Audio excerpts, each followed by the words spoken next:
গ্রামের লোকে বলে নুনু মিয়ার জমিতে নাকি জিনের বসবাস, তাই তো তার জমিতে এত এত বেশি ফলন হয়। নুনু মিয়া নামে কৃষক তার বাবার থেকে এক টুকরো জমি পায়। সে জমিতে রাত দিন পরিশ্রম করে নানা রকম ফসল ফলায়। এই কৃষক ছিল বেশ পরিশ্রমী, তবে হ্যাঁ, আশ্চর্যজনক ব্যাপার হলো অন্যদের তুলনায় তার জমিতে অনেক বেশি ফলন হয়। তার এত বেশি ফলন দেখে গ্রামের কিছু লোকজন তাকে হিংসেও করত, কিন্তু সে কারো কথায় কান্না দিয়ে সকাল ভোরে জমিতে চলে আসতো।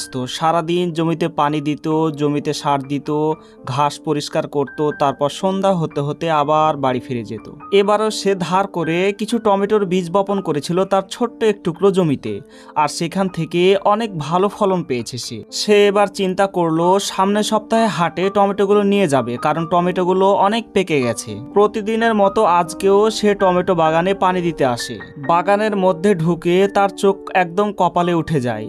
গ্রামের লোকে বলতো এই জমিতে নাকি ভূত আছে, সেই জন্য তার জমিতে এত ফসল হয়। কথাটা মনে হয় এবার সত্যি হয়ে গেল। দানব আকৃতির একটা টমেটো ধরে আছে বিশাল একটা টমেটো গাছে। প্রথমে সে ভয় পেয়ে গেলেও পরে চিন্তা করলো জিন থাক আর ভূত থাক, তারা তো আমার কোনো ক্ষতি করছে না, তাই এই টমেটোটা আমি বাজারে বিক্রি করে অনেক টাকা পাবো। তারপর সে শহর থেকে কিছু লোকজন আর একটা বিশাল ট্রাক আনে। সকাল থেকে সন্ধ্যা পর্যন্ত সবাই পরিশ্রম করে রিক দিয়ে এই বিশাল আকৃতির টমেটোটা ট্রাকে তোলে।